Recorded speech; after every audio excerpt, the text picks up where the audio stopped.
మేము నీ మోక్షము పొందుటకు. కీర్తన ద్వారా మన ఉదయకాలపు ఆరాధనను ప్రారంభించుకున్నాం.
ఆరాధన క్రమం పుస్తకము నుండి ఆయనను ఆరాధించువారు ఆత్మతోనూ సత్యముతోనూ ఆరాధింపవలెను.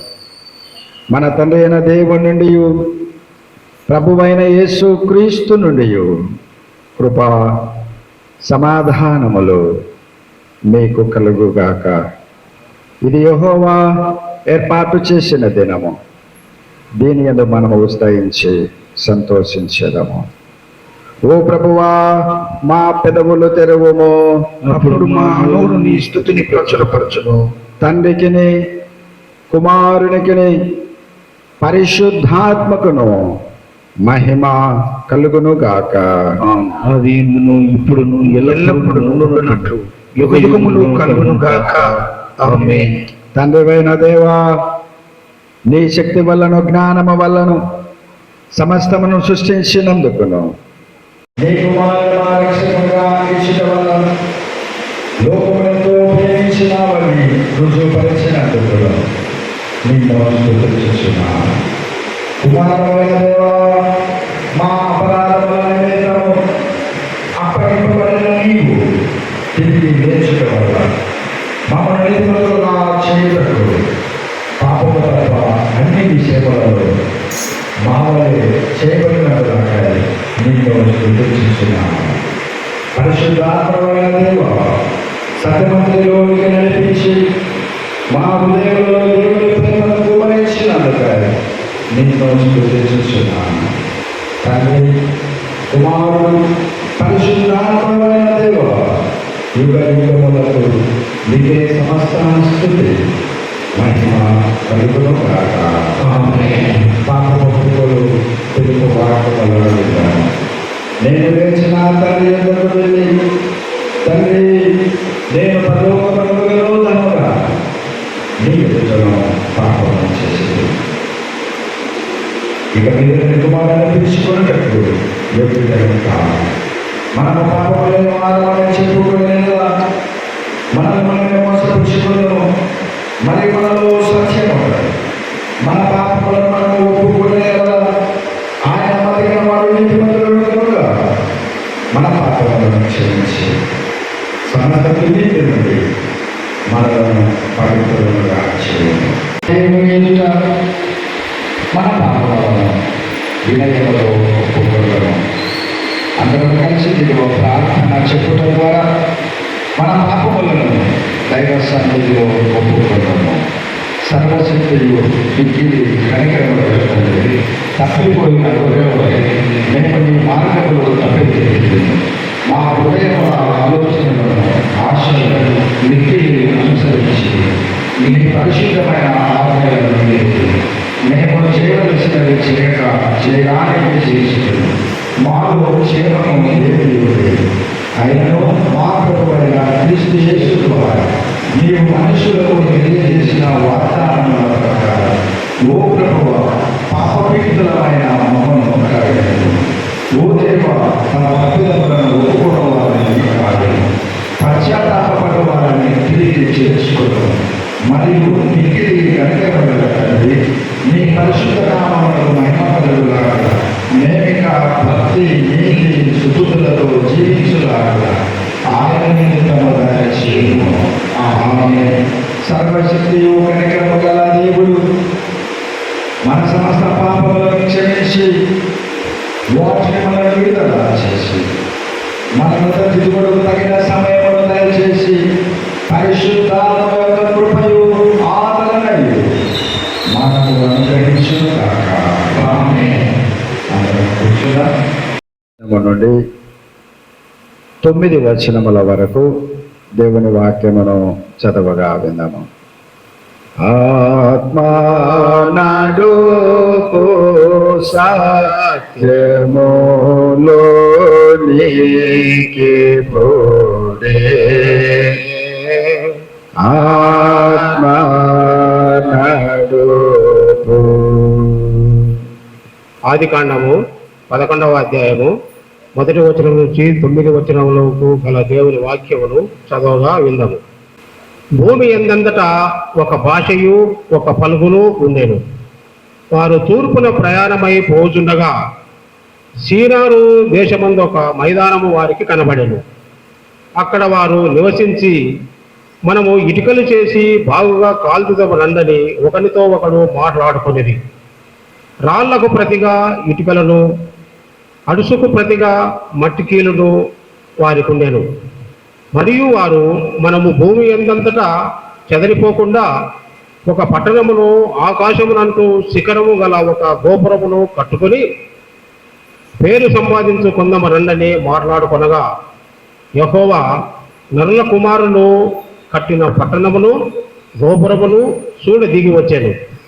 అప్పుడు యెహోవా, ఇదిగో జనము ఒక్కటే, వారికందరికీ భాష ఒక్కటే, వారు ఈ పని ఆరంభించి ఉన్నారు. ఇక మీదట వారు చేయదలచు ఏ పని అయినను చేయకుండా వారికి ఆటంకమేమీ ఉండదు. కనుక మనము దిగిపోయి వారిలో ఒకని మాట ఒకనికి తెలియకుండా అక్కడ వారి భాషను తారుమారు చేయదము రండని అనుకొనేను.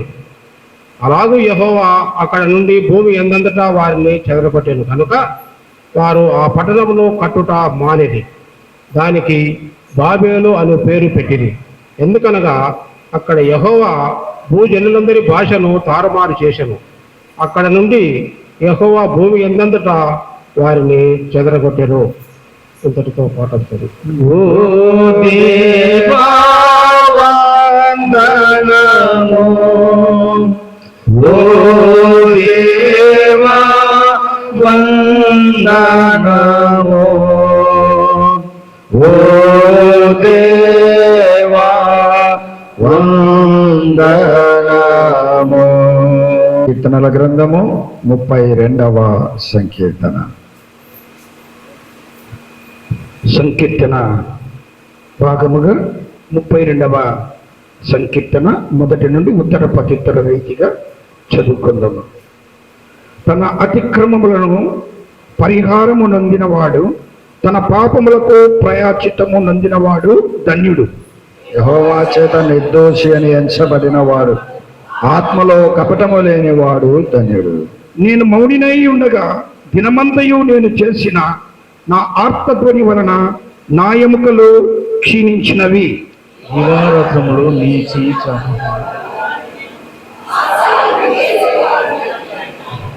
నా దోషమును కప్పుకొనక నీ ఎదుట నా పాపమును ఒప్పుకొంటిని. యెహోవా సన్నిధిని నా అతిక్రమములను ఒప్పుకొందుననుకొంటిని. నీవు నా పాప దోషమును పరిహరించి ఉన్నావు. కావున ఈ దర్శన కాలం ముందు భక్తి ప్రార్థన చేతులు విస్తార జల ప్రవాహంలో ప్రవృత్తి వచ్చినట్లు నిశ్చయముగా వారి మీదకి రాను. నా దాగు చోటు నీవే, శ్రమలో నుండి నీవు నన్ను రక్షించదవు. విమోచన గానములతో నీవు నన్ను ఆవరించదవు. నీకు ఉపదేశం చేసేదను, నీవు నడవలసిన మార్గమును నీకు బోధించేదను, నీ మీద దృష్టి ఉంచి నీకు ఆలోచన చెప్పేదను. బుద్ధి జ్ఞానములు లేని గుర్రముల వలెనైనను కంచెర గాడిద వలెనైనను మీరు ఉండకుడి. అవి నీ దగ్గరకు తేబడినట్లు వాటి నోరు వారుతోనూ కళ్ళముతోనూ బిగింపవలెను. భక్తిహీనులకు అనేక వేదనలు కలుగుతున్నవి. యెహోవా యందు నమ్మిక వానికి కృప ఆవరించున్నది. నీతిమంతులారా, యెహోవాను బట్టి సంతోషించి ఉల్లసించుడి. యథార్థ హృదయులారా, మీరందరూ ఆనందగానము చేయుడి. తండ్రి కుమార శుద్ధాత్మకును దాగు స్తుతి మహిమలు కలుగగా ఆది ఇప్పుడు నెలప్పుడు నైనట్లు యోగముల నాను ఆమె. తండ్రి కుమార శుద్ధాత్మకును దాగు స్తుతి మహిమలు కలుగగా. అందరము కూర్చొని ఉండగా 2వ పాఠము పరిశుద్ధ గ్రంథము నుండి పేతురు రాసిన మొదటి పత్రిక 3వ అధ్యాయము 18వ వచనము నుండి 22 వచనముల వరకు ప్రేరేపించబడిన వారు అక్క ముందుకు వస్తున్నారు, చదువు వినిపిస్తారు. మానడు సత్యములోని కేపుడే ఆత్మనాడు. పేతురు రాసిన మొదటి పత్రిక 3వ అధ్యాయము 18వ వచనం నుండి 22 వచనాలు గల దేవుని వాక్యమును చదువుతున్నాం.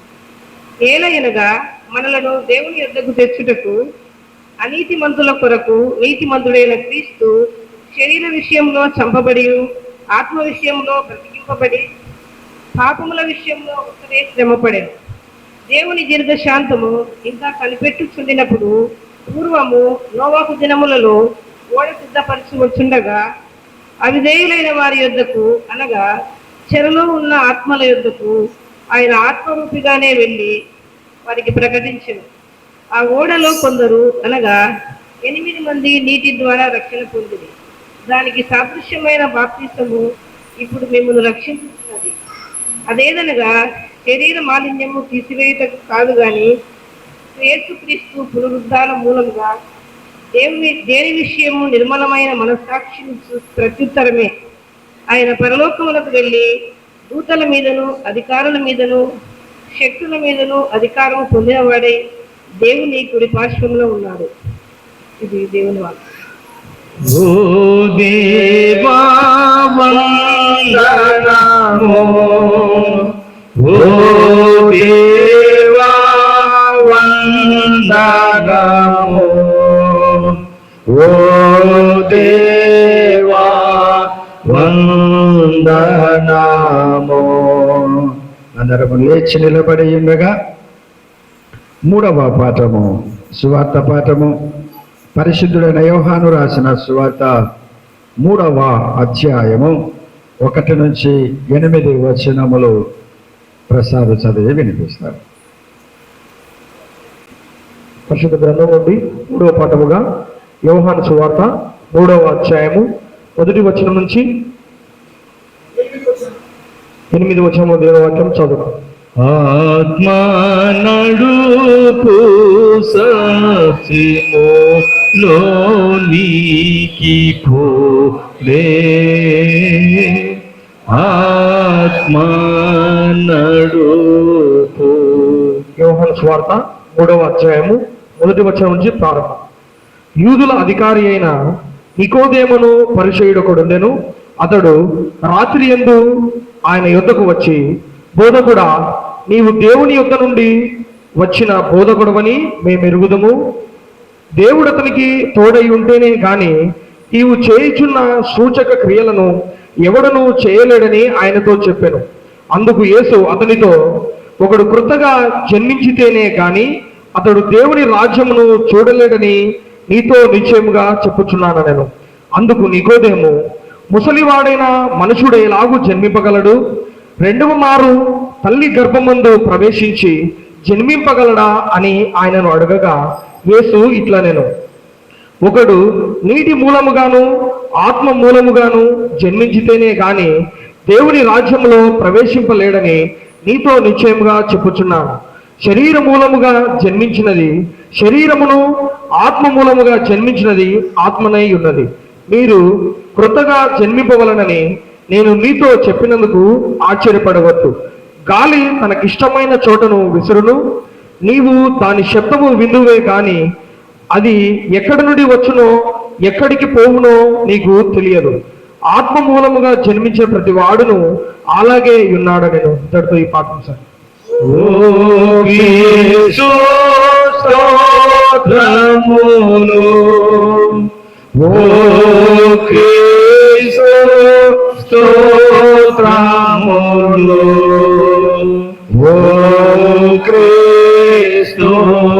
స్తోత్రములు. అందరము కూర్చొని దేవునికి స్తుతి మహిమలు కలుగునట్లు ఆంధ్ర క్రైస్తవ కీర్తనల పుస్తకము నుండి 329వ కీర్తన, పాపిని కృప చూపవయ్య దాపుజేరీతిని యేసయ్య కీర్తనను పడుకున్నాం. 329వ కీర్తన. పాపిని కృప చూపవయ్య దాపుజేరీతిని యేసయ్య, పాప భారము శ్రమపడి రోగులున్నాను యేసయ్య, పాపిని కృప చూపవయ్య దాపుజేరీతిని యేసయ్య,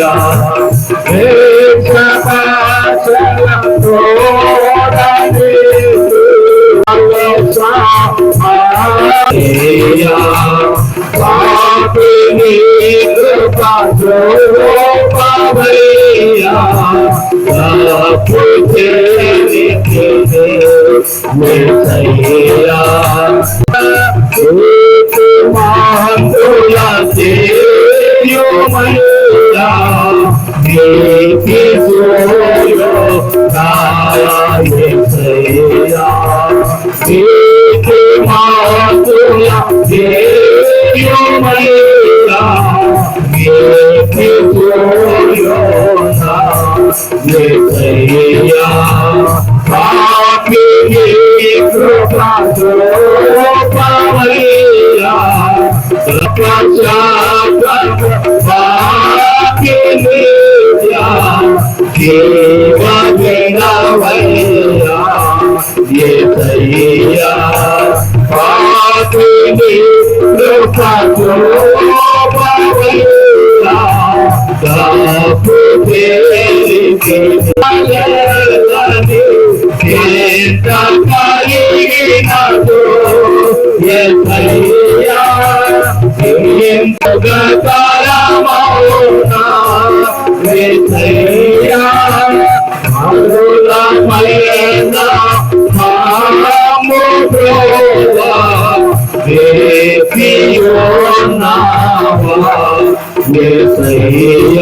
తలలో వచ్చి వాక్యము సహాయ నిమిత్తమై ప్రార్థన చేసుకుందాం. దేవుని బిడ్డలారా, ప్రభువును అడుగుదాం. ఈ సమయములో దేవా, సజీవుల లెక్కలో ఉంచబడిన నేను మీ మందిరములోనికి రాగలుగుటకు, జీవము కలిగిన దైవవాక్కులను వినగలుగుటకు మీరు ఇచ్చిన ప్రశస్తమైన సమయాన్ని బట్టి మీకు వందనములు నాయన. మరి మీరు నాతో ఏం మాట్లాడతారు ఈ సమయంలో? ఎటువంటి హెచ్చరికల ద్వారా నన్ను సరిచేస్తారు ప్రభువా? ఎటువంటి వాగ్దానములతో మీరు నన్ను ధైర్యపరుస్తారు ప్రభువా? ఏ విధమైన ఆశీర్వాదములకు వారసునిగా వారసురాలుగా చేస్తారు ప్రభువా అని ఎవరు అయితే ప్రభువును అడగగలుగుతారు, వారితో మాట్లాడగలిగినటువంటి ప్రభువు. తలల వంచి ప్రార్థన చేసుకున్నాం.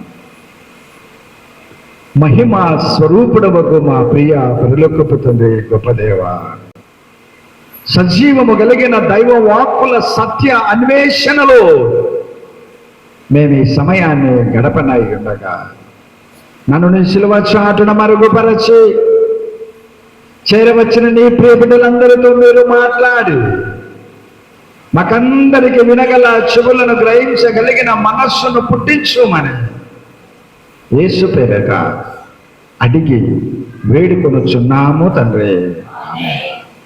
ప్రభునందు ప్రియమైనటువంటి దేవుని వారలారా, ప్రభు మనకిచ్చినటువంటి నేటి ఉదయకాలపు దైవారాధన ప్రశస్తమైన సమయాన్ని బట్టి మరి మొదట ప్రభువుకు స్తుతులు స్తోత్రములు.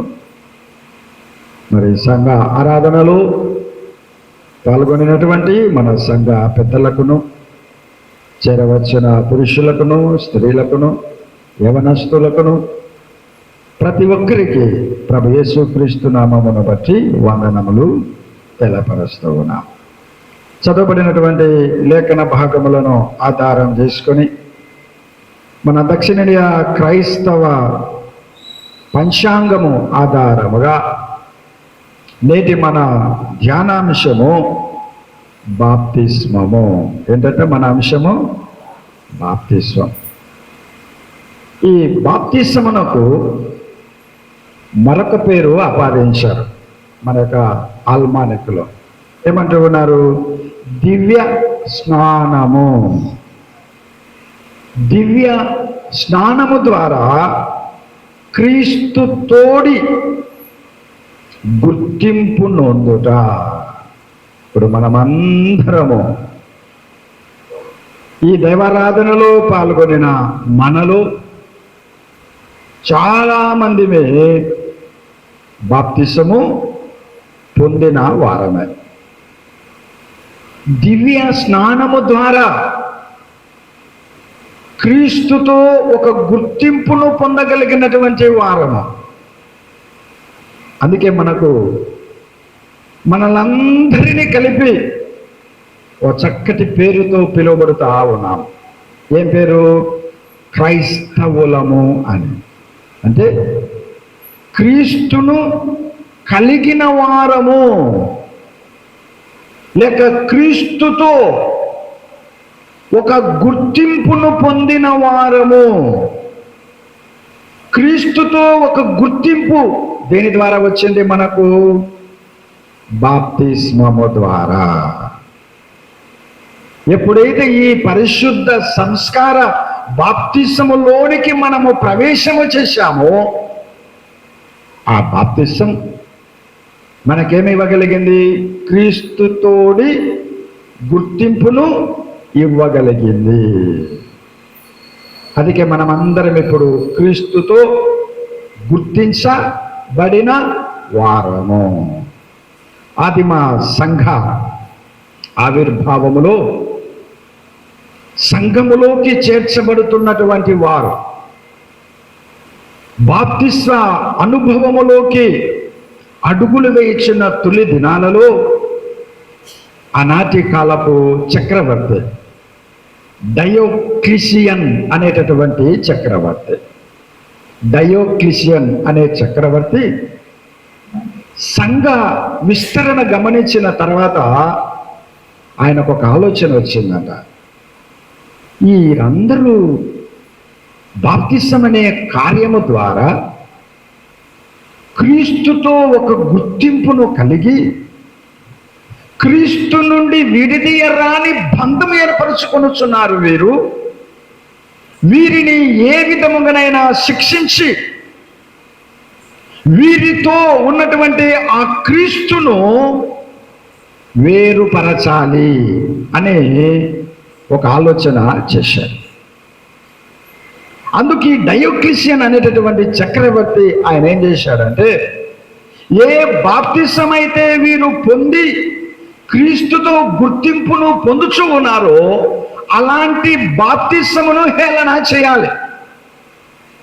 ఎప్పుడైతే బాప్తిసమును హేళన చేస్తామో, హేళనకరమైన బాప్తిసము తీసుకోవాలంటే ప్రజలు ఇష్టపడరు అని భావించి నాటక ప్రదర్శనలు ఇవ్వడానికి ప్రయత్నము చేశాడు. ఎందుకంటే ఒక వ్యక్తిని ఊరికే కూర్చోబెట్టి ఏదైనా లెసన్ చెప్పాలంటే వినరు. కాబట్టి నాటకాల ద్వారా ప్రజలలోకి బాప్తిసమును గూర్చిన హేళన తీసుకువెళ్ళాలని ఈ డయోక్లిషియన్ అనేటటువంటి చక్రవర్తి ఒక పెద్ద నాటక ప్రదర్శన ఏర్పాటు చేశాడు. మరి ఎవరు చేయాలి నాటక ప్రదర్శన?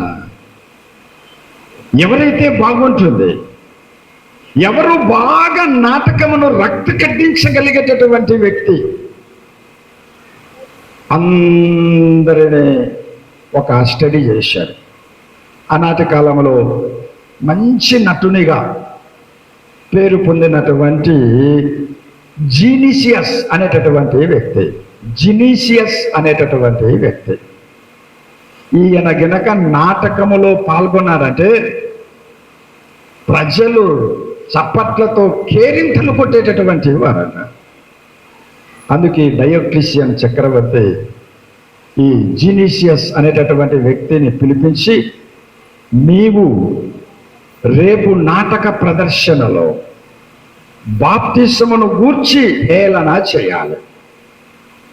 బాప్తిసమును గూర్చి ప్రజలందరిలో ఉన్నటువంటి క్రీస్తును కలిగిన గుర్తింపు వారు చెరిపి వేసుకునేటటువంటి విధంగా నువ్వు చేయాలి. జీనియస్ అని అంటే, నేను చెయ్యను అంటే చక్రవర్తి ఏం చేస్తాడు? ఏం చేస్తాడు? చంపేస్తాడు. అందుకేనా మహారాజా, మీరు సెలవిచ్చినట్లే రేపు నేను బాప్తిసమును గూర్చి ఒక నాటక ప్రదర్శన ఇవ్వగలుగుతాను. మీరే చూడండి నాలో ఉన్న నటనా చాతుర్యం, మీరు నన్ను గమనించండి అని చెప్పి వెళ్ళిపోయాడు. రాత్రి అంతా బాప్తిసాన్ని గురించి నాటకం మనసులో ప్రిపేర్ అవుతా ఉన్నాడు. ఇక డినిషియస్ చక్రవర్తి ఆదిమ సంఘములోని విశ్వాసులను అందరినీ సమకూర్చాడు. దాదాపు 25,000 మంది పాల్గొనినటువంటి నాటక ప్రదర్శనశాల. అప్పుడు మొదలయ్యింది బాప్తిస్మమును గూర్చినటువంటి నాటకం.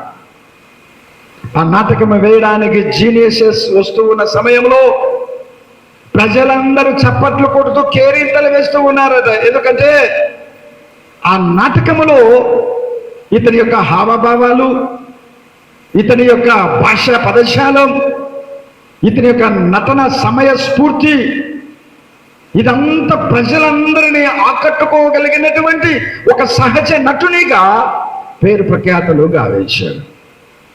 అందుకు అందరూ చప్పట్లు కొట్టి కేరింతలు వేస్తూ జీనియస్ రంగాన్ని అందరూ సైలెంట్ అయిపోయారు. ఇక నాటకం మొదలు పెట్టాడు.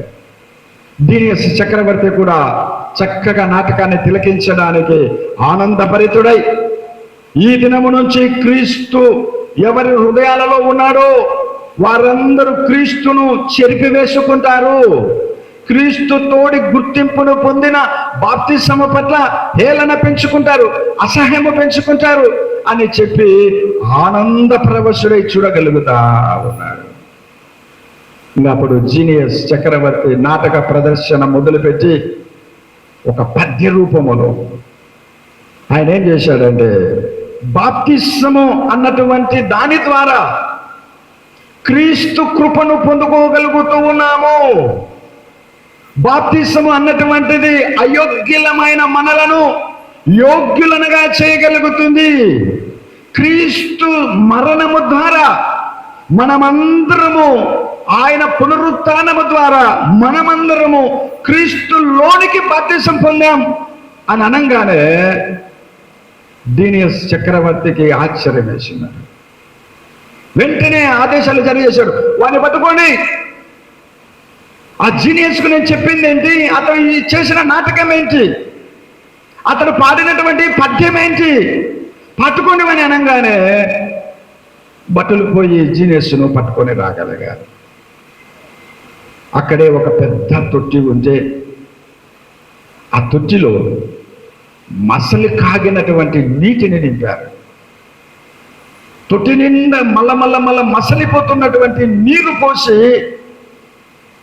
ఆ నీటిలో ఏ నీరులో మునిగి లేక ఏ నీరు తల మీద ప్రోక్షించబడి పరిశుద్ధ బాప్తిస్మము ద్వారా క్రీస్తు తోడి గుర్తింపును మీరు పొందుకుంటున్నారో ఆ నీటిలో నేను చంపివేస్తూ ఉన్నాను జీనియస్ అని చెప్పి జీనియస్ను వేడివేడి నీళ్ళలో ముంచి అట్లే ఊపిరాడకుండా చంపివేశారు.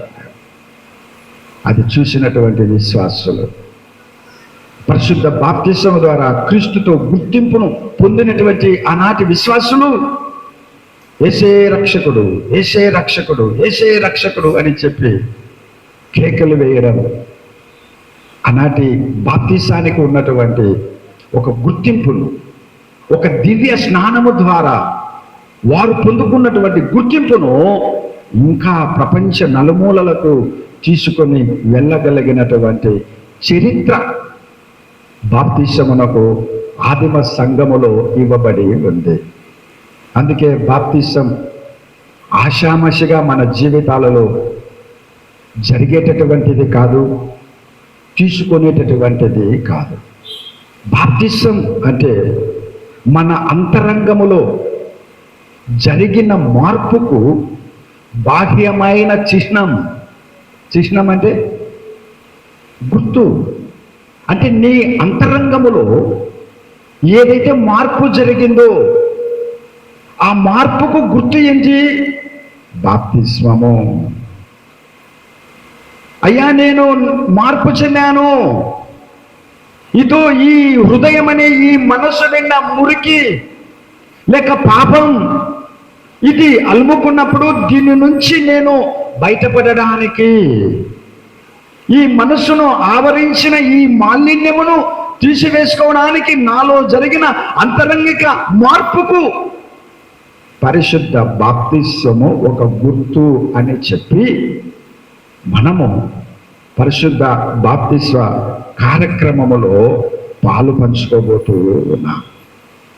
అందుకే బ్యాప్టిజం, దీనిని గ్రీకు భాషలో ఏ పదమును తీసుకున్నారంటే బ్యాప్టిజో అన్న గ్రీకు పదాన్ని తీసుకున్నారు. ఏ పదం అంట? బ్యాప్టిజో. బాప్తిస్మం అనే ఈ పదం గ్రీకు భాషలో బ్యాప్టిజో అన్న పదాన్ని తీసుకున్నారు. మరి బ్యాప్టిజో అంటే అర్థం ఏమిటంటే ముంచుట అని అర్థం. ఏంటట? ముంచుట అనే అర్థం. మరి ముంచుట అనే అర్థం ఉన్నప్పుడు సిఎస్ఐ మెయిన్ లైన్ చర్చెస్ ఎందుకు మరి ఈ విధంగా ప్రార్థించిన నీటిని తలపైన ప్రోక్షించి పరిశుద్ధ బాప్తిస్మము ద్వారా మనలను క్రీస్తుతో ఒక గుర్తింపు కలిగిన బిడ్డలుగా ఈ యొక్క సాంప్రదాయాన్ని మనకు తీసుకొని రాగలిగారు? మరి పదమునకున్న అర్థము, ఆ అర్థాన్ని ఎందుకు మెయిన్ లైన్ చర్చెస్ వారు తీసుకోలేకపోయారు?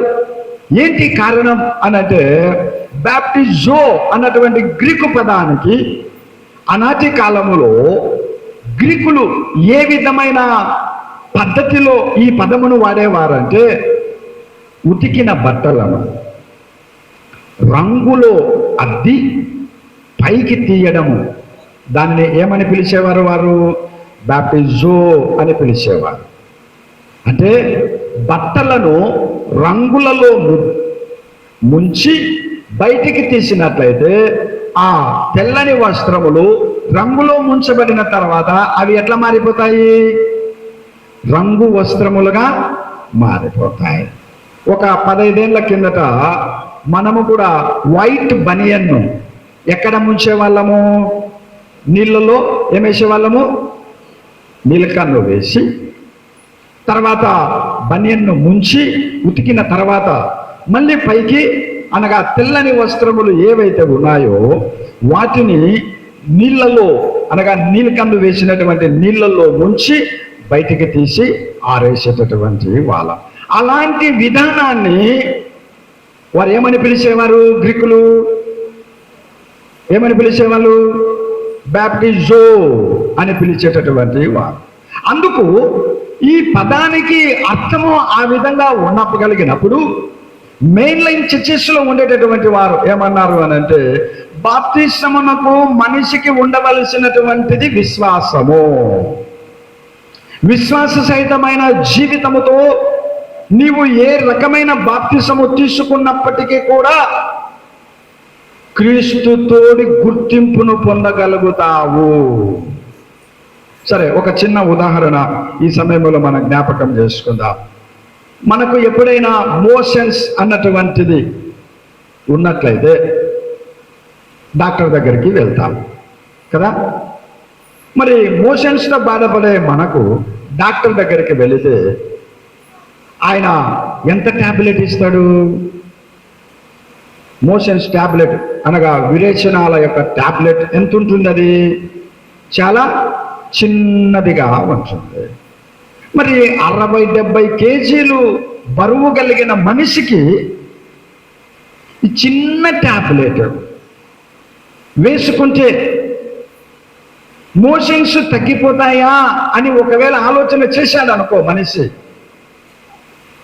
అప్పుడేమవుతుంది? ఆ ట్యాబ్లెట్ను పక్కన పెడతాడు.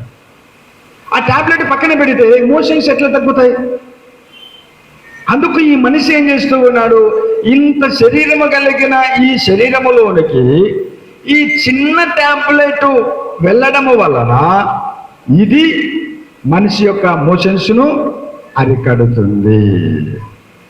మరి ఇంత బరువు కలిగిన మనిషికి కనీసం ఒక 10 కేజీల ట్యాబ్లెట్ అయినా ఇవ్వాలి కదా. ఇన్ని కేజీల బరువు కలిగిన శరీరానికి కనీసం 1 కేజీ ట్యాబ్లెట్ అయినా ఇవ్వాలి కదా. ఇవ్వడం లేదు. కారణం ఒక చిన్న ట్యాబ్లెట్. మరి పరిశుద్ధ బాప్తిసములోకి వచ్చే వ్యక్తి ప్రార్థించబడిన నీరు నీ తల మీద ప్రోక్షించబడగానే ప్రార్థనా శక్తి కలిగిన నీరు నీలో ఉన్న పాపాన్ని తీసివేయలేదా? ఓ చిన్న టాబ్లెట్ నీ శరీరంలో ఉన్న ఇబ్బందికరమైన పరిస్థితిని అరికట్టగలదు అని నమ్మగలిగినప్పుడు, విశ్వసించగలిగినప్పుడు, మరి ఒక ప్రార్థించగలిగిన నీరు నిన్ను మాలిన్యములో నుంచి శుద్ధునిగా చేయలేదా? చేస్తుందా? చేస్తుంది. అందుకే పరిశుద్ధ బాప్తిసమునకు కావలసినటువంటిది విశ్వాసము, నమ్మకము. ఇలాంటి వాటితో పరిశుద్ధ బాప్తిసములోనికి పాల్గొనిన ప్రతి వ్యక్తి ప్రార్థనా శక్తి కలిగిన నీరు చుక్క ఎప్పుడైతే మన యొక్క తల మీద పోయబడుతా ఉందో, తల మొదలు అరికాలు వరకు వ్యాపించిన పాపమును, తల మొదలు అరికాలు వరకు ప్రాకినటువంటి మాలిన్యమును, వీటన్నిటినీ కడిగి వేస్తుంది. అందుకే నీలో తీసుకున్న బాప్తిస్వం నీకు ఒక గుర్తింపునిచ్చింది. నీవు క్రీస్తుతోడి బిడ్డవు. నువ్వు క్రీస్తుతో కలిసి జీవించడానికి ఏర్పాటు చేయబడిన ఒక ప్రత్యేకమైన జీవితమును కలిగిన క్రైస్తవురాలవు, క్రైస్తవునివి అన్నటువంటి ఒక గుర్తింపును దేవుడు మనకు ఇచ్చాడు. అందుకు మనం ఈ సమయంలో పరిశుద్ధ బాప్తిస్మమునకు వాక్యానుసారమైనటువంటి అర్థములను మనం ఈ సమయంలో లేఖన భాగముల ఆధారముగా ధ్యానం చేసుకుందాం. ఎందుకంటే మనమంతా బాప్తిస్మము తీసుకున్నాం, ఇంకా తీసుకొని వారు ఉన్నారు.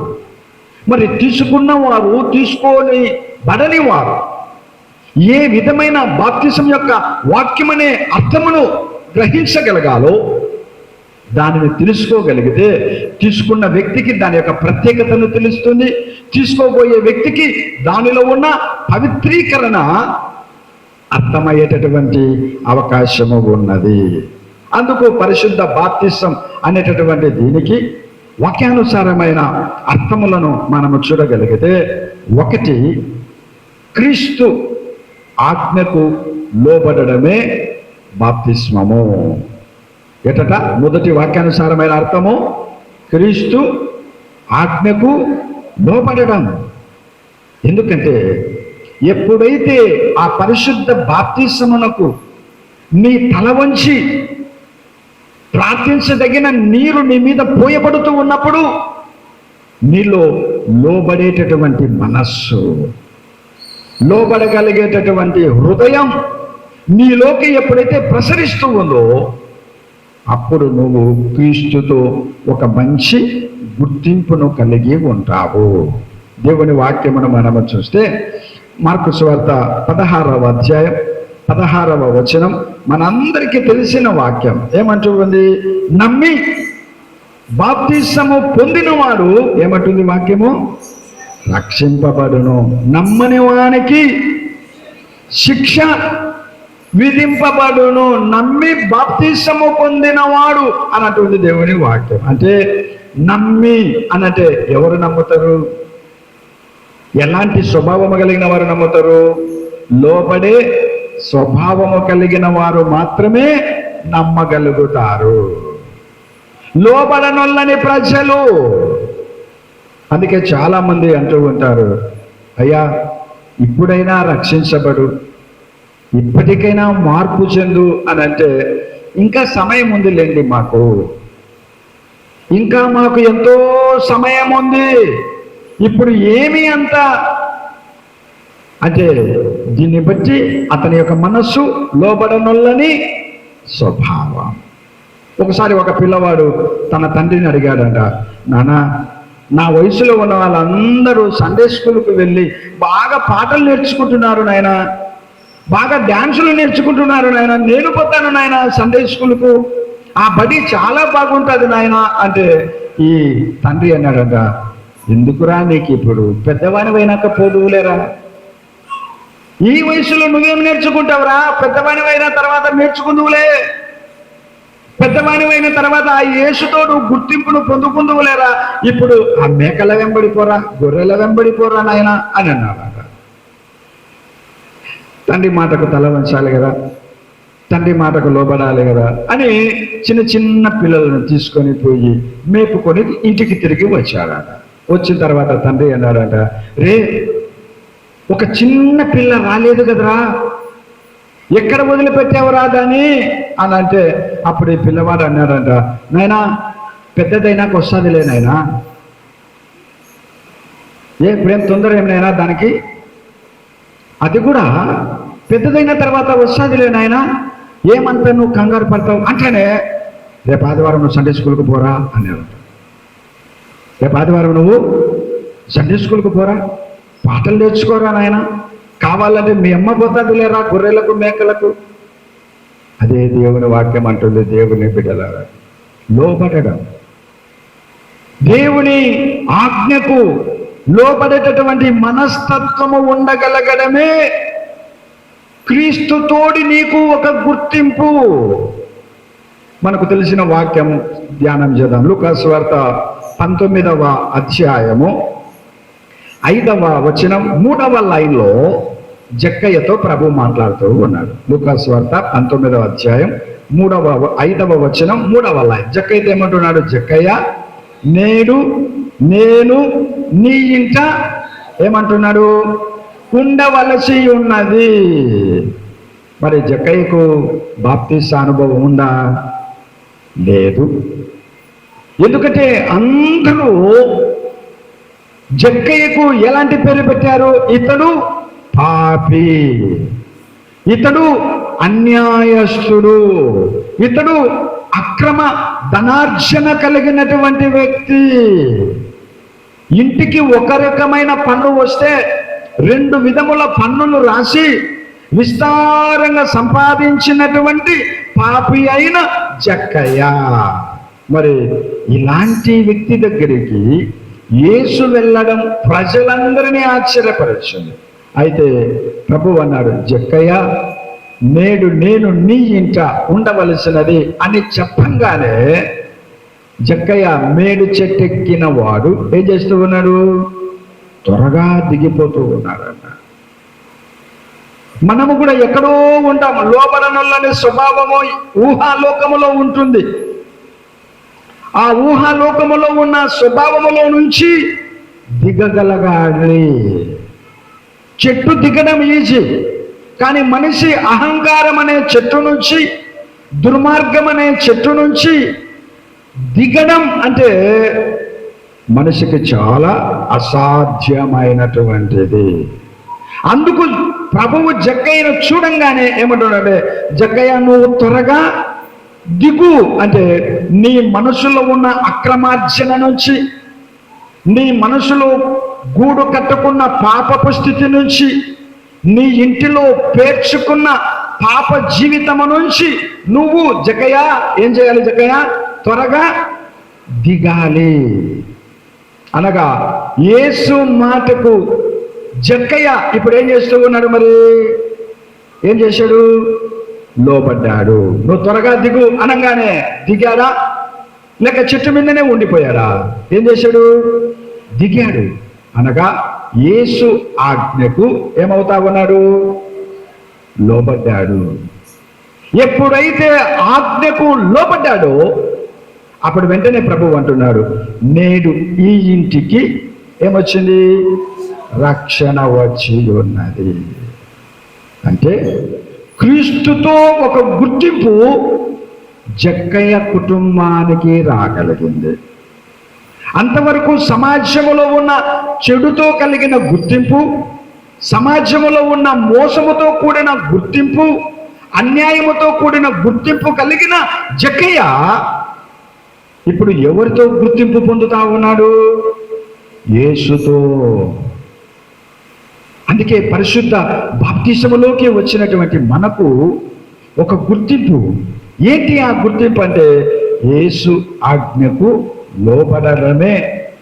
ఈ లోబడిన జీవితమే బాప్తిస్మ అనే సంస్కారము ద్వారా మనకు ఒక గుర్తింపు అన్నటువంటిది ప్రభువు ఇవ్వగలుగుతూ ఉన్నాడు. కాబట్టి ఇప్పుడు నువ్వు కాదు, నీకంటూ ఒక గుర్తింపు ఉంది. ఆ గుర్తింపే క్రీస్తుతో కూడిన గుర్తింపు. ఆ గుర్తింపును ఎవరిచ్చారు మనకు? పరిశుద్ధ బాప్తిస్మము ఆ గుర్తింపును మనకందరికీ ఇవ్వగలిగింది. అందుకే బాప్తిసం పొందని వారు క్రీస్తుతో కూడిన గుర్తింపులోనికి రాగలగాలి. పరిశుద్ధ బాప్తిసం పొందిన వారు ఆ గుర్తింపును మనసులో పదిలపరుచుకొని ఆ గుర్తింపును చెరిపివేసుకోలేని, ఆ గుర్తింపును కోల్పోలేని అట్టి జీవన విధానాన్ని ఏర్పాటు చేసుకోవలసిన అవసరత ఎంతైనా ఉంది. రెండవదిగా వాక్యానుసారమైన అర్థమును మనం చూడగలిగితే, క్రీస్తు ఆదర్శాన్ని వెంబడించడమే బాప్తిస్మము. ఏంటంట రెండవది? క్రీస్తు ఆదర్శం. ఆదర్శం అంటే ఏంటి? మాదిరికరమైన జీవితం. ఇప్పుడు కొందరు ఇళ్లలో మనం ప్రార్థనకు పోయి ఉంటాం. కొందరు ఇళ్లలో మెగాస్టార్లు, సూపర్ స్టార్లకు సంబంధించిన ఫొటోస్ ఉన్నాయి. ఏంటి ఆ ఫోటోలు పెట్టుకుంటారు? వాళ్ళంటే వాళ్ళకు ఇష్టం, వాళ్ళని వీళ్ళు ఆదర్శంగా లేక మాదిరికరంగా పెట్టుకొని ఉంటారు. కానీ వారు ఆ విధమైనటువంటి గుర్తింపును పొందుతూ ఉంటారు. ఒక పార్టీకి సంబంధించిన గుర్తింపును పొందుతూ ఉంటారు. అయితే ఇక్కడ క్రైస్తవులమైనటువంటి మనకు క్రీస్తు ఆదర్శవంతమైన జీవితం లేక క్రీస్తు మాదిరికరమైనటువంటి జీవితం మనకు దేవుడు పెట్టాడు. ఆ ఆదర్శమును తీసుకోవాలి మనం. ఎందుకంటే పరిశుద్ధ బాప్తిసము క్రీస్తులోని ఆదర్శమును మనకు ఇవ్వబడింది. అదే బాప్తిసం. నేను బాప్తిజం తీసుకున్నాను, బల్లలో పాల్గొన్నాను, ఇంతవరకే నా జీవితం అని మనం ఎప్పటికీ తలంచరాము. ఎందుకంటే ఆయనలో ఉన్న ఆదర్శవంతమైన జీవితాన్ని మనం ఎప్పుడైతే అలవర్చుకోగలుగుతామో మనలో బాప్తిసం అన్నటువంటిది కార్యరూపములో ఉన్నది అని అర్థం చేసుకోవలసిన అవసరత ఎంతైనా ఉంది. వాక్యమును చూద్దాం. పేతురు రాసిన మొదటి పత్రిక 2వ అధ్యాయము 21వ వచనం ఆధారముగా మనము చూద్దాం. పేతురు రాసిన మొదటి పత్రిక 2వ అధ్యాయము 21వ వచనం ఏమంటుందో వాక్యము చూద్దాం. క్రీస్తు కూడా మీ కొరకు బాధపడి మీరు తన అడుగుజాడలయందు నడుచుకొనున్నట్లు మీకు మాదిరి ఉంచిపోయెను. ఒక ఆదర్శవంతమైన జీవితాన్ని పెట్టాడు మనకు ప్రభువు. ఆ ఆదర్శవంతమైన జీవితం ఏమిటి అనంటే 22వ వచనములో ఏం చెప్తూ ఉన్నాడు ఆయన? 22వ వచనంలో ఆయన పాపము చేయలేదు. అంటే పాపము లేని ఆదర్శవంతమైన జీవితం, పాపము చెయ్యని, పాపం అంటే భయపడేటటువంటి ఆదర్శవంతమైనటువంటి జీవితం. రెండవదిగా ఆదర్శవంతములో 2వ పదం ఏం చెప్తూ ఉన్నారు? 22వ వచనములోనే ఆయన నోటను ఏ కపటమును కనబడలేదు. ఆదర్శవంతములో మొదటిది పాపము చేయలేదు. ఆదర్శవంతములో 2వ పదజాలము ఏమంటున్నాడు? కపటము. 3వ పదజాలం 23వ వచనం ఆధారముగా దూషింపబడి బదులు దూషింపలేదు. అంటే దూషణ 3వ ఆదర్శవంతమైన జీవితానికి 3వ పదజాలం. మొదటిది పాపము, 2వది కపటము, 3వది దూషణ. 4వదిగా మనం చూస్తే 23వ వచనం చివరి భాగములో తన్ను తాను అప్పగించుకోవడము. తన్ను తాను అప్పగించుకోవడం అంటే ఇప్పుడు పాపము సిన్ అన్నటువంటి దానికి గ్రీకు భాషలో తీసుకున్న పదం ఏమిటంటే అడికియా అన్నటువంటి పదాన్ని తీసుకున్నారు. అంటే మేలైనది చేయనెరిగియో అలాగూ చేయకపోవుట ఏమంటుంది వాక్యము? పాపము. అందరు పాపం అంటానే, అమ్మ నేను పాపమే చేయడం లేదు, ఎందుకంటే నేను ఒకరికి మోసం చేయలేదు, వ్యభిచారం చేయలేదు, దొంగతనం చేయలేదు, ఎవరిని కించపరచలేదు, నేను పవిత్రుని, నేను పవిత్రురాలను అని మనం అనుకుంటూ ఉన్నాం. మంచిదే. అయితే పాపానికి దేవుడు చెప్తున్న నిర్వచనం ఏమిటంటుంది? మేలైనది ఏంటట? చేయనెరిగియు. అంటే దేవుడు నిన్ను ఆశీర్వదించినందుకు, నీ వలన సంఘానికి లేక నీ వలన నీ తోటి విశ్వాసులకు ఒక మేలైన కార్యము, ఒక మంచి కార్యము నీ వలన జరగకపోతే, నువ్వు చేయలేకపోతే, నువ్వు వెనక్కి మరలుకోబడితే అది ఏమంటుంది వాక్యము? పాపము. మరి ఇప్పుడు మనమంతా పాపం చేస్తూ ఉన్నామా, చేయడం లేదా? చేస్తున్నామా, చేయలేదా? చెప్పాలి. దీనిని బట్టి మనం మేలైనది చేయడం లేదు. మరి మేలైనది చేయకపోతే మనమంతా ఏం చేసినట్టు? పాపం చేసినట్టే. చర్చి దగ్గర ఒక అశుభ్రమైనటువంటి 4 చిత్తు పేపర్లు కనపడినాయి. ఆ పేపర్లు నువ్వు తీయలేదు అంటే నువ్వు అది తీస్తే చర్చికి మేలు చేసింది, కానీ తీయలేదు అనుకున్నాం. అది కూడా దేని కిందకి వస్తా ఉంది? పాపమే. అందుకే పాపం అంటే ఏదో భౌతికపరమైనటువంటి శరీరముతో చేసే కార్యములు మాత్రమే కాదు. పాపం అంటే మేలైనది చేయనెరిగి చేయకపోతే అది కూడా పాపమే అంటూ ఉంది వాక్యము. మరి 2వ పదజాలములో కపటము అన్నాడు. కపటం అంటే ఏంటి? కపటము అన్నదానికి గ్రీకు భాషలో తీసుకున్న పదం ఏమిటంటే డోలోస్ అన్న గ్రీకు పదాన్ని తీసుకున్నారు. డోలోస్ అన్నటువంటి గ్రీకు పదం. డోలోస్ అంటే అర్థం ఏమిటంటే వల పన్నడం.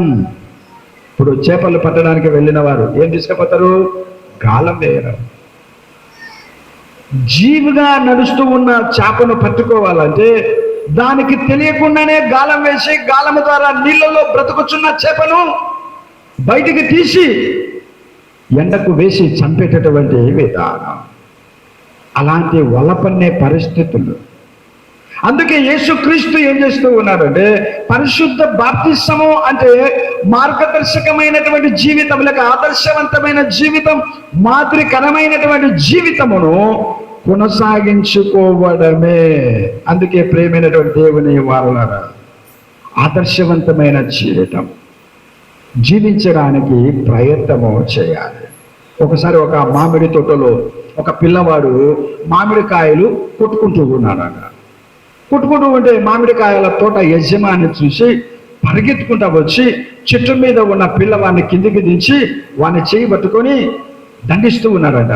బుద్ధి లేదేమిరా, బడికి పోయి చదువుకోవలసిన వయసులో మామిడికాయలు దొంగతనం చేస్తున్నావు ఏందిరా నీ బ్రతుకు అని పాపము గట్టిగా అరుస్తూ ఉన్నాడు. పిల్లోడేమో పాపము చేయి పట్టుకున్నాడు కదా, ఎక్కడ కొడతాడని వీడు కొంచెం భయంతో ఉన్నాడట. ఈయన మరి కొంచెం సేపటికి ఏమన్నాడంటే, పదరా మీ నాన్న దగ్గరికి పోదాం, పదరా మీ నాన్నకు చెప్తాను నువ్వు చేసిన కార్యం, పదరా మీ అమ్మ దగ్గరికి పోదాం, మీ అమ్మకు చెప్తా నువ్వు దొంగతనం చేసిన కార్యం అనగానే వీడికి కొంచెం ధైర్యం వచ్చిందట. ఆహా, మా నాన్న దగ్గరికి తీసుకుపోతావా, మా అమ్మ దగ్గర తీసుకుపోతావా అని చెప్పి వీడు వెంటనే ఏమైనాడంటే, ఈ వరుస కాకుండా అటు వరుసలో చెట్టు మీద మా నాయన ఉన్నాడు, ఈ పక్క వరుసలో చెట్టు మీద మా అమ్మ ఉంది. అంటే వీళ్ళ నాయన ఏం చేస్తున్నాడు? ఈ వరుస కాక అటు వరుసలో వీళ్ళ నాయన మామిడికాయలు దొంగతనం చేస్తున్నాడు. ఈ పక్క వరుసలో ఆ పక్క చెట్టు మీద ఎవరున్నారు? వాళ్ళమ్మ మామిడికాయలు దొంగతనం చేస్తా. ఇప్పుడు చెప్పుకోన్నా, ఎవరికి చెప్తావో? మా నాయన చెప్తావు, మా అమ్మ చెప్తావు అని అంటానే. అప్పుడు ఈయన అన్నాడంట, రే నీకెవరురా మాదిరి? ఇంకెవరయ్యా, ఎవరు మాదిరి? ఇప్పుడు చెప్పండి చూద్దాం. నేను ఈ పిల్లవానికి ఎవరు మాదిరి? వాళ్ళ నాయన. ఇంకొకరు ఎవరు మాదిరి? వాళ్ళమ్మ. అందుకే నీ ఇంటిలో నీ యొక్క జీవితమే నీ పిల్లలకు మాదిరి. కొందరు ఆకు లేనిది ఉండలేరు స్త్రీలు, అన్నం లేకుండానైనా ఉంటారు. ఆకు లేనిది ఉండలేరు. ఎట్లా వచ్చిన ఆలోచన?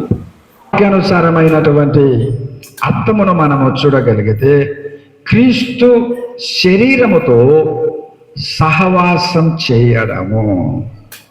పరిశుద్ధ బాప్తిసం అంటే క్రీస్తు శరీరముతో. క్రీస్తు శరీరం ఏంటి? ప్రభువు బల్లలో ప్రభు యొక్క శరీరమునకు సాదృశ్యమైన రొట్టె ద్రాక్షరసమును స్వీకరించడం. ఈ రెండింటినీ స్వీకరించగలిగేటటువంటి గుర్తింపును మనకివ్వగలిగినటువంటిది పరిశుద్ధ బాప్తిస్వం. అందుకే వాక్యమును మనం చూడగలిగితే కొరింథీయులకు రాసిన మొదటి పత్రిక 12వ అధ్యాయము 13వ వచనము 3వ లైన్లో మనము చూద్దాం.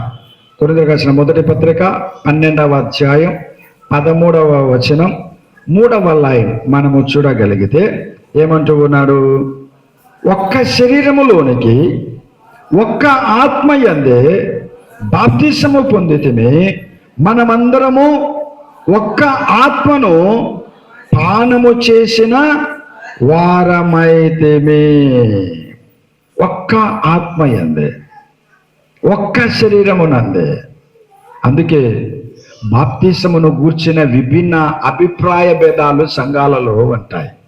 చిన్నపిల్లల బాప్తిసం అని, పెద్దల బాప్తిసం అని, చిలకరింపు బాప్తిసం అని, లేకపోతే ముంచుడు బాప్తిసం అని, ఈ రకమైనటువంటి భిన్నాభిప్రాయములు కలిగినటువంటి బాప్తిసములు. మరి బాప్తిసం అన్నటువంటిది ఎందుకు చిన్నతనములో ఇవ్వగలిగిన విధంగా మెయిన్ లైన్ చర్చెస్ వారు దానిని ప్రవేశపెట్టారు సంఘాలలో అంటే, తల్లి గర్భములో శిశువుగా ఎదుగుచున్న సమయంలో ఆ తల్లి గర్భములో నుంచి పాపపు లోకములో జీవించిన బిడ్డ ఈ పాపమనే లోకపు మాలిన్యము నుంచి కడగబడాలి. ఒకవేళ బాప్తిసము లేకుండా చిన్న వయసులో చనిపోతే ఆ బిడ్డ యొక్క పరిస్థితి ఎక్కడికి వెళుతుంది? నిత్య నరకమునకు వెళుతుంది. అందుకే మన యొక్క మెయిన్ లైన్ చర్చెస్ వారు ఏమి గ్రహించగలిగారు అంటే, చిన్నతనములో ఇవ్వబడినటువంటి బాప్తిసం బిడ్డకు ఒక గుర్తింపునివ్వాలి. ఈ పాపపు లోకములో జీవించడానికి జన్మించిన ఈ బిడ్డ క్రీస్తు బిడ్డ, క్రీస్తు అవయము లేక క్రీస్తు శరీరము అనేటటువంటి ఒక గుర్తింపునిచ్చేటటువంటి విధముగా ఈ బిడ్డ ఆ విధంగా ఎదగాలి అన్నటువంటి ఉద్దేశముతో మన వాళ్ళు అనగా మెయిన్ లైన్ చర్చెస్ వారు అనగా సిఎస్ఐ కానీ, రోమన్ కేథలిక్ కానీ, లేకపోతే లూథరన్ కానీ, లేకపోతే బ్యాప్టిస్ట్ అన్నటువంటి ఈ మెయిన్ లైన్ చర్చెస్ వారు చిన్ననాటి బాప్తిసమును ప్రవేశపెట్టారు.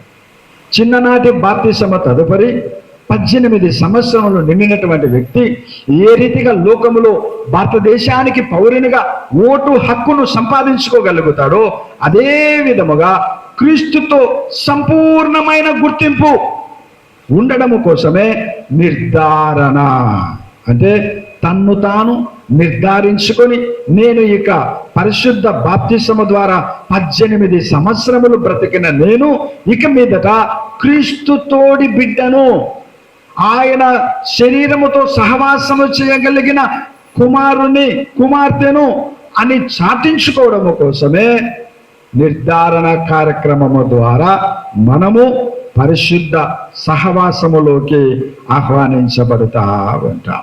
కానీ కొందరు దీనిని ఇది తప్పు అని మాట్లాడుతూ ఉంటారు. కానీ కార్యము ఏదైనప్పటికీ, కార్యము ఏ విధంగా చేయబడినప్పటికీ అందులో క్రీస్తు ఉన్నాడు అన్న సత్యము మరొక ఉండాలి. ఆ కార్యములో ప్రార్థించదగిన శక్తి కలిగిన నీరు నా మీద ప్రోక్షించబడింది అన్న ఆత్మీయ సత్యములోనికి రావాలి. అందుకే కార్యము ఏదైనా సరే ఇది తప్పు అని మనము ఎప్పటికీ జడ్జిమెంట్ చేసేటటువంటి విధముగా మనము ఉండకూడదు. అలా చేయగలిగితే వాక్యమునే తప్పు పట్టిన వారం అవుతామో తప్ప వాక్యమును విశ్వసించలేనటువంటి వారముగా ఉండేటటువంటి అవకాశము ఉంది. అందుకు మనం చదివినటువంటి మొట్టమొదటి పాఠములోనికి మనం వెళ్ళగలిగితే, ఏ పాఠం చదువుకున్నా మనము? ఆదికాండము 11వ అధ్యాయంలో మానవులు తమ స్వంత గుర్తింపు కోసం ఒక కార్యము చేయాలి అనుకున్నారు. తమ గుర్తింపు అనగా గర్వముతో కూడినటువంటి విధానమును అలవర్చుకోగలిగారు మానవులు. అందుకే ఒక గోపురమును ఎక్కడి నుంచి ఎక్కడికి కట్టాలనుకున్నారు వాళ్ళు? భూమి మొదలు ఆకాశమును అంతంతగా. అంటే మాకంటూ ఒక గుర్తింపు రావాలి. తాజ్మహల్ని ఎవరు కట్టారు? షాజహాన్ కట్టాడు. మరి కట్టినటువంటి వ్యక్తి మరొకటి కట్టగలిగితే దీనికి ఉన్న గుర్తింపు పోతుంది. అందుకు షాజహాన్ కట్టిన వ్యక్తిని ఏం చేశారు? చంపించేశారు. ఒక సుందరమైన ఇల్లు కట్టిన వ్యక్తి మరొక సుందరమైన ఇంటిని దానికంటే మెరుగైనది కట్టగలిగితే ఈ దానికి ఉన్న పేరు ఏమవుతుంది? ఆటోమేటిక్గా వెళ్ళిపోతుంది. అందుకే షాజహాన్ ఎంత తెలివిగా ఏం చేశాడు అంటే, ప్రపంచ చరిత్రలో తాజ్మహలే గుర్తింపు ఉండాలి, మరొకటి ఉండకూడదు అని చెప్పి దాని కొరకు పనిచేసిన వారిని, దాని కొరకు డిజైన్ చేసిన వారిని అందరినీ చంపించేశాడంట ఆయన. చరిత్ర చెప్తా ఉంది, ఇది మనం కాదు చెప్పేది. అందుకే ఇక్కడ కూడా వీరు ఏం చేస్తూ ఉన్నారంటే, ఒక గోపురమును కట్టి ఆకాశం, భూమి నుంచి ఆకాశం వరకు కట్టగలిగి ఒక గుర్తింపును పొందుకోవాలి అనగా గర్వముతో కూడినటువంటి గుర్తింపు. అందుకే రాజుల కాలంలో కూడా నెబుకద్నెజర్ అయితేనేమి, బెల్షస్సర్ రాజు అయితేనేమి తమ యొక్క గుర్తింపుల కోసం తమ యొక్క ప్రతిమలను వారు చెక్కించి ప్రజలందరూ తమ ప్రతిమలకు మ్రొక్కులాగున ప్రయత్నములు చేశారు. కానీ బాప్తిసం అన్నటువంటిది మనకు గుర్తింపు, మన గర్వముతో తెచ్చుకోకూడదు. అందుకే బాప్తిసం అన్నది మనకు క్రీస్తుతో కూడిన గుర్తింపునివ్వాలి. క్రీస్తును కలిగిన వారముగా ఉండగలిగేటటువంటి గుర్తింపును మనము పొందగలిగితే అది ఎంతైనా మనకు దీవెనకరము, ఆశీర్వాదకరమైనటువంటిది. అందుకే పేతురు అంటూ ఉన్నాడు, అయ్యా మనమందరము ఒకే బాప్తిసములోకి పాలు పొందాము, ఇందులో ఏ భేదములు లేవు. అందుకే బాప్తిసం అంటే కేవలము శారీరక మాలిన్యమును తీసేసేది కాదు, నీ మురికిని కరిగేది కాదు. నీరు మురికిని కరగగలుగుతుందేమో కానీ ఆత్మలో ఉన్న లేక హృదయములో ఉన్న పాపమును నీరు కడుగలేదు. అందుకే ఉదాహరణ ఎక్కడి నుంచి తీసుకొని వస్తున్నాడు పేతురు? ఆనాటి కాలములో నోవహు, ఆయన కుటుంబంలో ఎంతమంది అంటున్నాడు? 8 మంది. వారు ఎట్లా బాప్తిసం పొందారు అని అంటే, సముద్ర జలములు వచ్చేసాయి, జలప్రలయం వచ్చేసింది, జలప్రలయం మీద ఓడ తేలియాడింది. ఓడలో ఉన్న వీరు బాప్తిసం అనే రక్షణ కవచములో, బాప్తిసం అనే క్రీస్తుతోడి గుర్తింపులోకి వీరందరూ పొందారు. ఆనాటి వారు పొందిన బాప్తిసం ఈనాడు మనకు కూడా అది ఎంతగానో ఇవ్వగలుగుతూ ఉన్నది అని. 3వ పాఠములోకి మనం వెళ్ళగలిగితే, మరి నికోదేము వచ్చి యేసు ప్రభువుతో మాట్లాడుతూ ఉన్నాడు. నికోదేము అంటే అర్థము మరి ప్రజలను జయించువాడు అని అర్థం. ప్రజలను జయించాడు కానీ తన ఆత్మలో ఉన్న కలవరమును జయించలేని నికోదేము, ప్రజల ద్వారా మెప్పు పొందగలిగిన నికోదేము తన మనసులో అలుముకున్న అలజడిని జయించలేని నికోదేము. అందుకే యేసు దగ్గరికి వచ్చాడు, అయ్యా ఒకడు నిత్య జీవానికి వారసుడు కావాలంటే ఏం చేయాలయ్యా?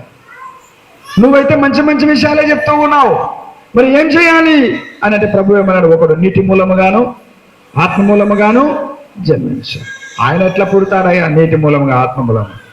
ముసలివాడైన వాడు మళ్ళీ ఎట్లా పుడతాడు అని అంటే ప్రభు అంటున్నాడు, అయ్యా నీటి మూలముగా ఆత్మ మూలముగా జన్మించాలి. అలా జన్మించగలిగినప్పుడే పరిశుద్ధ బాప్తిసము ద్వారా నిత్య జీవానికి వారసత్వం లేక నిత్య జీవము కూడినటువంటి గుర్తింపును పొందగలుగుతాడని నికోదేములో ఉన్న సందేహమును ప్రభువు తీర్చగలిగాడు. కాబట్టి పరిశుద్ధ బాప్తిసం మీద ఉన్న సందేహాలు మనలో ఏది ఉన్నా అది ప్రభువు తీర్చడానికి ఆయన సిద్ధముగా ఉంటాడు. ప్రభువు తీర్చగలిగిన ఆ సమాధానయుక్తమైన సందేశముతో మనమందరం నింపబడితే దేవుని యొక్క ఆశీర్వాదం, దేవుని యొక్క దీవెనలు పొందేటటువంటి అవకాశం. అందుకే మనం చదివినటువంటి ఉత్తర ప్రత్యుత్తర భాగములో పాపమును ఏం చేయకూడదంట, కప్పుకోకూడదంట. కప్పుకుంటే ఎక్కువైపోతా ఉంటుంది. కానీ పాపమును ఒప్పుకోవాలి. ఎప్పుడైతే ఒప్పుకుంటామో అప్పుడు బాప్తిసానికి నడిపించబడతాం. అందుకే అక్కడ ధన్యుడు అన్న మాట వ్రాయబడతా ఉంది. అంటే పాపమును ఒప్పుకొనినవాడు ధన్యుడు, దేవుని చేత నిర్దోషి అని ఎంచబడిన వాడు ధన్యుడు. ఈ రకమైన ధన్యకరమైన జీవితము దేని ద్వారా మనిషికి వస్తుందంటే పరిశుద్ధ బాప్తిసము ద్వారా. కాబట్టి పరిశుద్ధ బాప్తిసం దివ్య స్నానము, దేవుని చేత స్నానము చేయించబడే విధానం. తల్లి బిడ్డకు ఏ రీతిగా స్నానము చేయిస్తుందో బాప్తిసం అనే కార్యము ద్వారా ప్రభు మనకు, మన ఆత్మకు స్నానము చేయించే విధానం. అందుకే దివ్య స్నానం. ఈ స్నానం దేనికి గుర్తింపునిస్తుంది? క్రీస్తుతోడి వారలము లేక క్రీస్తుతో కలిగినటువంటి బిడ్డలము. కాబట్టి మనమందరం బాప్తిసములోనికి ప్రవేశించిన మనము దేవుడిచ్చే ఆశీర్వాదములతో దేవుడితో ముందుకు సాగాలని తండ్రి, కుమార, పరిశుద్ధాత్మ దేవుడు కొద్ది వాక్యం ద్వారా మనతో మాట్లాడుతున్నాం. అందరం లేచి నిలవబడి కళ్ళు మూసుకొని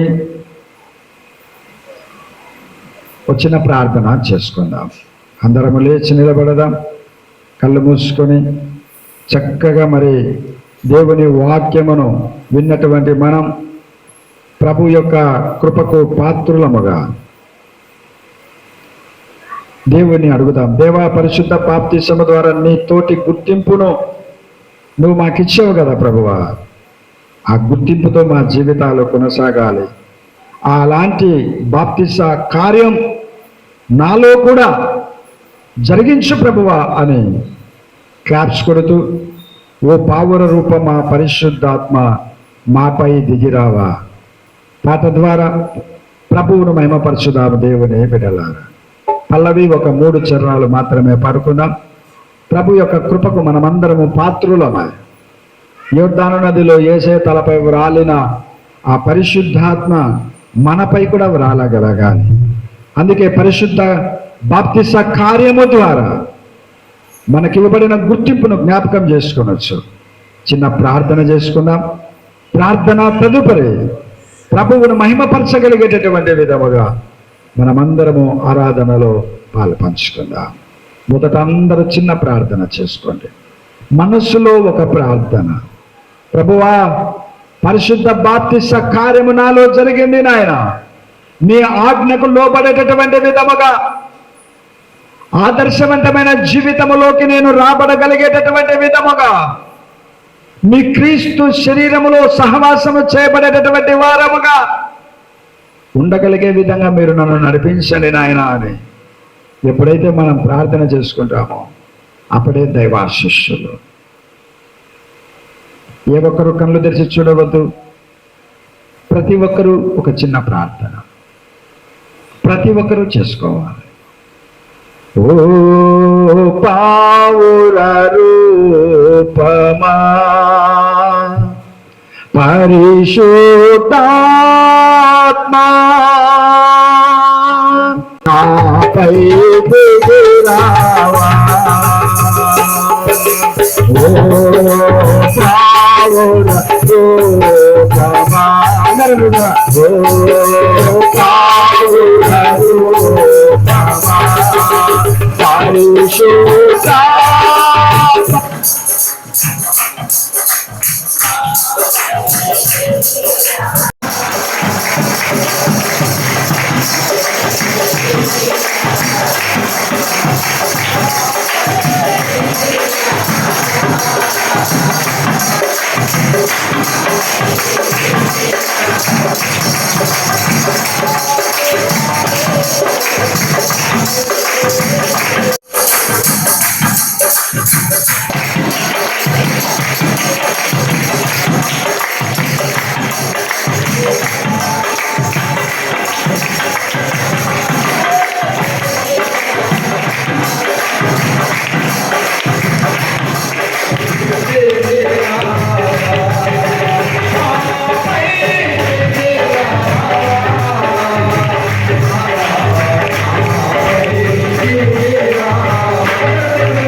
మీ సన్నిధానమును మేము జ్ఞాపకం చేస్తూ ఉన్నాం.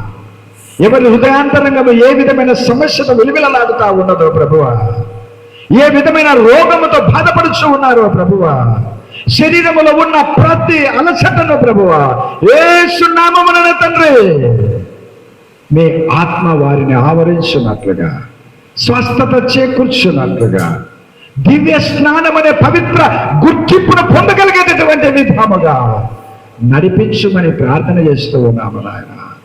ఏది జరగాలని మీ సన్నిధిలో మొరపెట్టుచు ఉన్నారు, ఏది పొందుకోవాలని మీ సన్నిధిలో మొరపెట్టుచు ఉన్నారో ప్రభువా, నీ ప్రియ బిడ్డలందరినీ మీరు గైకొనండి, వారి చెయ్యి పట్టుకొనండి. వారి హృదయాంతరంగంలో నుంచి మీ యొక్క ఆకాశపు వాక్యాలను, పరలోకపు తలుపులను తెరవగలుగుతూ ఉన్న ప్రతి ప్రార్థన మనవులను ప్రభువా ఆలకించమని మేము ప్రార్థన చేస్తూ ఉన్నాం. వారి ప్రార్థనలన్నిటికీ సమాధానం ఇవ్వండి. అడిగినది పొందగలిగే విధముగా సహాయము చేయండి. అడుగుడి మీకు ఇయ్యబడునన్నావు ప్రభువా. అడుగుచున్న ప్రతి బిడ్డ హృదయానికి ప్రతిదీ అందించగలరని విశ్వసిస్తూ యేసునామముననే ప్రార్థించి వేడుకొనుచున్నాము తండ్రి. పరలోకముల దృశ్యములైన అన్నిటికీ సృష్టికర్తయగు సర్వశక్తి గల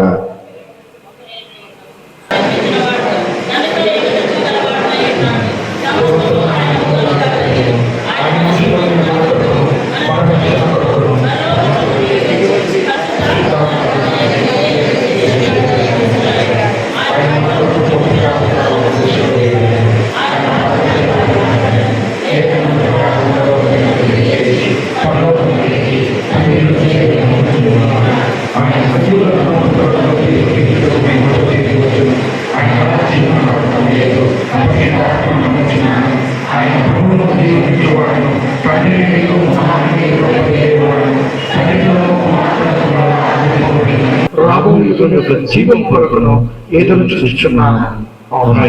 అందరం కూర్చున్నాం.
మమ్మల్ని మాత్రం అంగీకరించి నీ పరిపాలనచున్నాము. పుట్టకములు సమస్తము నీ దానిలో నుండి మేము నీకు చూస్తున్నాము.